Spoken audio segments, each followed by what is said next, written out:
perfect key. Slip you in the lock.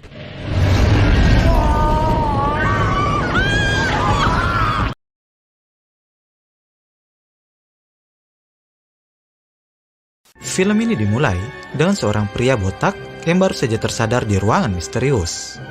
Di sini dia tidak mengetahui di mana, ada apa, dan kenapa dia ada di tempat itu. Dalam keadaan yang panik, pria tersebut kemudian mulai membuka satu persatu ruangan atau kamar yang berada di sana. Sampai pada akhirnya, dia masuk ke dalam sebuah ruangan, dan kemudian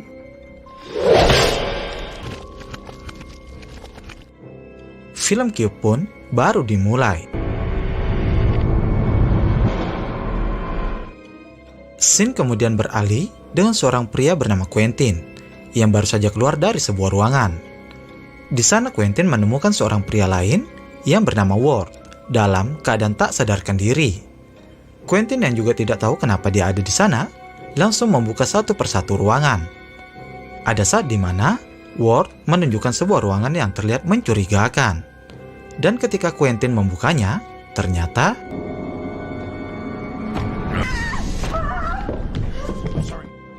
untung saja Quentin tidak sempat mengajarnya. Dan di sini Quentin mencoba menenangkan wanita itu yang diketahui bernama Holloway. Di sela-sela ketegangan, mereka mendengar suara meminta tolong. Spontan saja, Quentin langsung membuka salah satu pintu yang ternyata di sana ada seorang wanita lagi yang bernama Leven. Sesaat setelah Quentin berhasil menyelamatkan dan menenangkan Leven, secara tiba-tiba, dari ruangan atas muncul lagi seorang pria yang bernama Renus. Dan akhirnya terkumpullah 5 orang dalam ruangan misterius yang mereka sendiri tidak menyadari kenapa mereka ada di sana. Terlihat kalau Renus sedang sibuk mengikat sepatunya yang masih belum diketahui rencana apa yang akan dia lakukan dengan sepatu itu. Sementara Holloway mencoba memeriksa keadaan Ward karena diketahui kalau Holloway ini merupakan seorang dokter. Begitupun Quentin yang merupakan seorang polisi mencoba menenangkan Leven dan berjanji kalau Quentin akan mengeluarkannya dari sana. Setelahnya, Renus kemudian melemparkan sepatu boot yang dia ikat ke salah satu ruangan. Dan secara mengejutkan, sepatu itu langsung terbakar karena jebakan yang ada di dalam ruangan itu.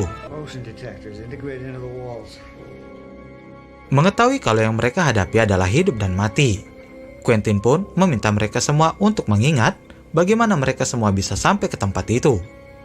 Dimulai dengan Holloway yang bercerita kalau awalnya dia hanya makan malam seperti biasa dan kemudian sudah ada di sana. Begitupun dengan Leven dan Ward berkata hal yang sama, kalau mereka hanya tidur dan terbangun di tempat itu. Di sini mulai berbagai muncul anggapan, mulai dari ulah pemerintah dan perbuatan alien yang membuat mereka sampai di tempat itu. Quentin pun mencoba menenangkan mereka dan mengajak untuk fokus dengan apa yang mereka hadapi sekarang. Kemudian Renus kembali melempar sepatunya ke ruangan yang lain. Terlihat kalau ruangan itu aman dari jebakan dan mereka pun memutuskan untuk memasukinya. Di sela-sela saat memasuki ruangan itu, tanpa sengaja, Leven menemukan sebuah nomor seri. Dan terungkap fakta kalau setiap ruangan di tempat itu memiliki nomor seri yang berbeda. Tapi sialnya, tempat itu memiliki 566.400.000 kamar. Hal itu mengartikan kalau mereka membutuhkan waktu yang banyak untuk bisa keluar dari sana. Ada momen ketika Renus memberikan kancing baju ke Holloway dan menyuruhnya untuk menghisap kancing itu. Karena menurut Renus, hal itu dapat membuat mereka menahan lapar beberapa hari.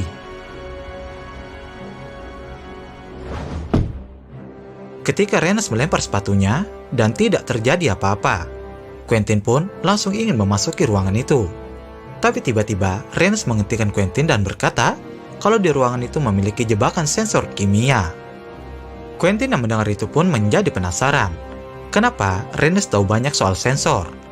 Dan di sini terungkaplah identitas Renus yang ternyata dia adalah ahli sensor yang terkenal, mampu melarikan diri dari tempat-tempat yang rumit. Setelahnya, Renus masuk ke dalam satu ruangan, dan kemudian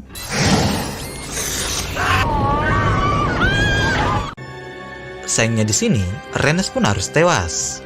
dengan kondisi yang bisa dibilang mengerikan ya, karena terlihat kalau mukanya gosong. Setelah kematian Renas, mereka pun merasa putus asa karena harapan mereka untuk bisa keluar dari tempat itu sudah musnah. Quentin kembali bertanya tentang latar belakang dan pekerjaan mereka. Di sini Quentin agak penasaran dengan sosok Ward, yang mana Ward ini terlihat seperti pria yang cuek dan tertutup. Ward pun menceritakan kalau dirinya hanyalah pria biasa yang menjalani hari dengan membosankan. Ada saat di mana Quentin menemukan kacamata milik Levan. Dan dari sini muncullah sebuah pertanyaan. Kalau mereka mengambil semua barang-barang kita, kenapa mereka tidak mengambil kacamata milik Levan? Karena dari itu, Quentin pun berasumsi kalau Levan pasti memiliki keahlian yang bisa mengeluarkan mereka. Dan benar saja, ternyata Levan ini memiliki keahlian matematika. Dan berkat keahliannya itu, mereka pun mampu menemukan petunjuk baru melalui nomor seri dari setiap ruangan. Dengan menggunakan metode menghitung bilangan prima, akhirnya mereka bisa mengetahui ruangan mana yang memiliki jebakan. Singkat cerita, setelah perjalanan panjang menggunakan keahlian Levan, akhirnya mereka sampai di sebuah ruangan. Terlihat di sini kalau Quentin sedang memanjat untuk membuka pintu yang berada di atas mereka. Dan secara tiba-tiba,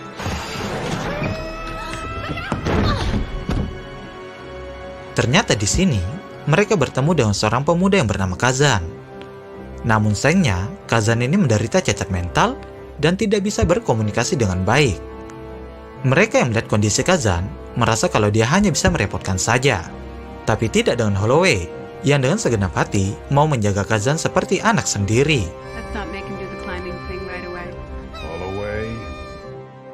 Kemudian mereka melanjutkan lagi perjalanan dan menemukan sebuah ruangan yang setelah dihitung Levan, ruangan itu aman dari jebakan.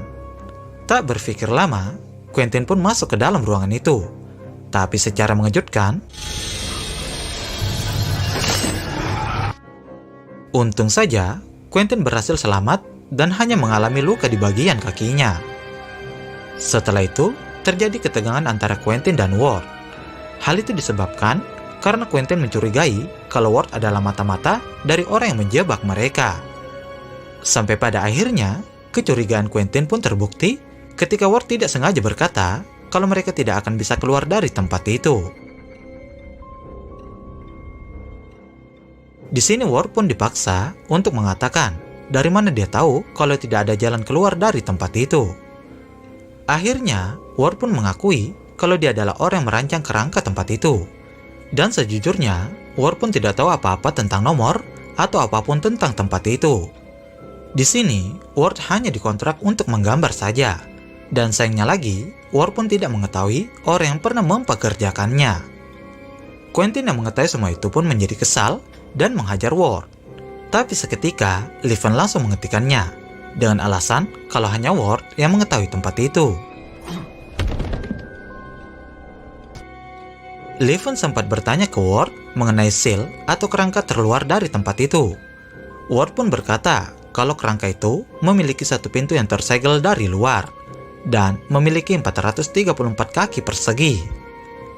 Setelah mengetahui informasi itu, Levan pun melakukan perhitungan dan mendapatkan hasil 17.576 ruangan yang harus mereka pecahkan. Di saat yang bersamaan, seketika Levan mendapatkan sebuah ide dan mulai menghitung titik koordinat dari nomor seri setiap ruangan. Simpelnya, Levan bisa mengetahui lokasi di ruangan mana mereka berada melalui nomor seri dari setiap ruangan. Mereka pun mulai bergerak dengan perhitungan titik koordinat yang dilakukan Levan. Dan sampai pada akhirnya, mereka pun sampai di sebuah ruangan. Tapi nampaknya ruangan itu memiliki jebakan yang menggunakan sensor suara. Karena hal itu, mereka pun berniat untuk meninggalkan Kazan di sana karena mereka beranggapan kalau Kazan bisa membuat mereka mati terkena jebakan itu. Jelas saja, Holloway yang mendengar tak tinggal diam dan mencoba mengingatkan mereka kalau mereka masih manusia yang punya hati nurani. Karena tak ada pilihan lain, akhirnya mereka pun sepakat untuk membawa Kazan. Mereka pun bersiap melewati tempat itu. Dimulai dari Ward yang secara perlahan bergelantungan dan dia pun berhasil. Begitu juga dengan Livan dan Holloway yang berhasil melewati ruangan itu. Sampai saat dimana giliran Kazan. Tapi anehnya, Kazan malah pergi ke arah yang berlawanan. Dan hal itu pun mengakibatkan Kazan tak sengaja menyentuh pintu yang kemudian mengeluarkan suara. Untung saja Holloway berhasil menenangkan dan membawa Kazan keluar dari sana. Ketika Quentin mencoba melewati ruangan itu, secara tiba-tiba, gagang pintu yang sebelumnya disentuh Kazan kembali berputar dengan sendirinya dan kemudian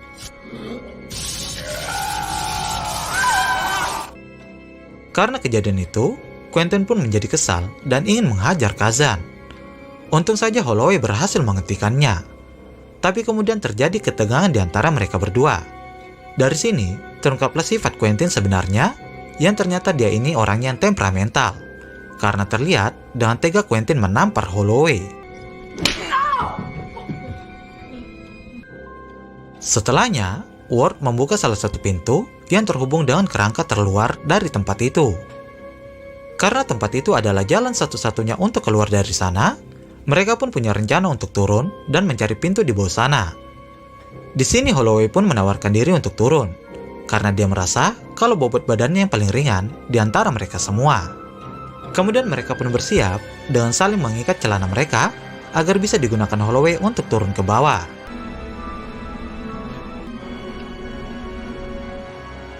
Holloway sempat berayun-ayun untuk melihat keberadaan pintu yang mereka cari.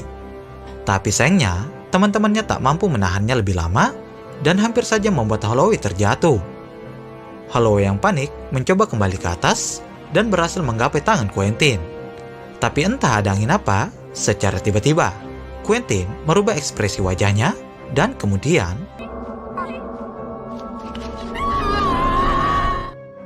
Quentin pun beralasan kalau Holloway tergelincir dari tangannya. Di sini Quentin juga mencoba menenangkan Livan dan menyuruhnya untuk melanjutkan rencana mereka. Tapi karena kematian Holloway, dan ditambah ia juga kelelahan, akhirnya mereka pun memutuskan untuk beristirahat. Ketika Livan sedang tertidur nyenyak, secara diam-diam, Quentin datang dan menggendong Livan dari sana. Ternyata di sini Quentin mempunyai rencana untuk meninggalkan Ward dan Kazan di sana. Sementara dia dan Livan akan pergi berdua saja. Rupanya Quentin juga punya niat busuk terhadap Livan, karena terlihat Quentin mencoba menggoda Livan. Jelas, Livan yang mengetahui niat busuk Quentin langsung segera menjauh darinya. Kemudian terjadilah guling-gulingan di antara mereka, dan untung saja Ward datang di saat yang tepat. Tapi sayangnya, karena kalah postur tubuh, Ward pun harus babak belur dihajar Quentin. Kemudian, Quentin pun membuang Ward ke dalam salah satu ruangan. Tapi anehnya, di sini Ward malah tertawa sambil menangis. Dan ternyata mereka menemukan lagi mayat Renus. Hal itu mengartikan kalau mereka kembali lagi ke tempat awal dan hanya berputar-putar saja dari tadi. Mengetahui hal itu, sesaat mereka hanya bisa terdiam dan merasa putus asa. Sampai pada akhirnya, Ward menyadari sesuatu dan membuka sebuah pintu. Di sini Ward berkata kalau sebenarnya mereka bergerak sepanjang waktu. Dan dari perkataan Ward itu, Livan pun menyadari sesuatu yang akhirnya membuat mereka tahu di mana pintu keluar dari tempat itu. Lalu mereka mulai membahas posisi pertama mereka bergerak. Di sini saya juga pusing ngejelasinnya. Simpelnya, mereka ini tahu kalau jalan keluar dari tempat itu sebenarnya ada di tempat itu juga. Setelah itu, Livan pun mulai menghitung titik koordinat di setiap ruangan supaya dia bisa menemukan kapan siklus ruangan itu kembali ke titik awal. Mereka pun menggabungkan nomor seri setiap ruangan sebagai titik acuan. 466. I need the room numbers around this as a reference point. Muncullah masalah baru di sini, karena ternyata Livan tak mampu menghitung angka-angka yang terlalu besar. Dan hal itu hanya bisa dilakukan Livan jika menggunakan komputer. Dan jelas saja kalau tidak ada komputer di sana. Livan pun kesal ke Quentin karena dia masih memaksanya untuk menghitung angka-angka itu, di mana Livan berkata kalau itu adalah ilmu astronomi. Secara tiba-tiba, Kazan langsung mengatakan sesuatu yang seketika membuat mereka terdiam. Di sini pun terungkap kalau ternyata Kazan adalah anak yang jenius karena dia mampu menghitung angka-angka yang besar hanya dengan tangan kosong. Right here.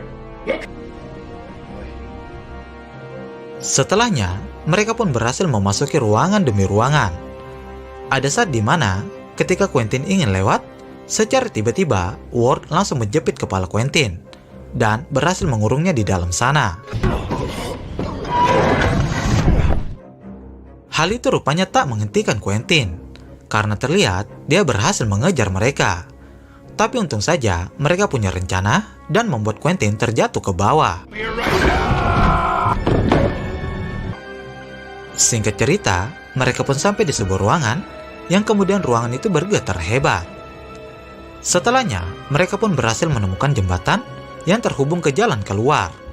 Namun ada momen di saat mereka akan keluar, tapi Ward malah menolaknya dan berkata kalau dia ingin tetap di tempat itu.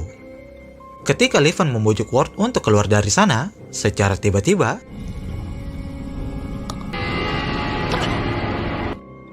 di sini Levan pun harus mati di tangan Quentin. Begitupun dengan Ward yang harus terluka parah karena melawan Quentin.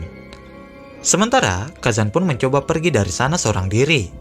Tapi rupanya Quentin tak tinggal diam dan berhasil menarik baju Kazan. Sayangnya Ward ternyata masih hidup dan terlihat memegang kaki Quentin.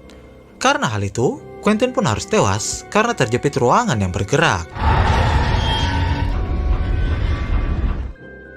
Film pun ditutup dengan Ward dan Levan yang harus tewas di dalam ruangan itu, dan film pun berakhir.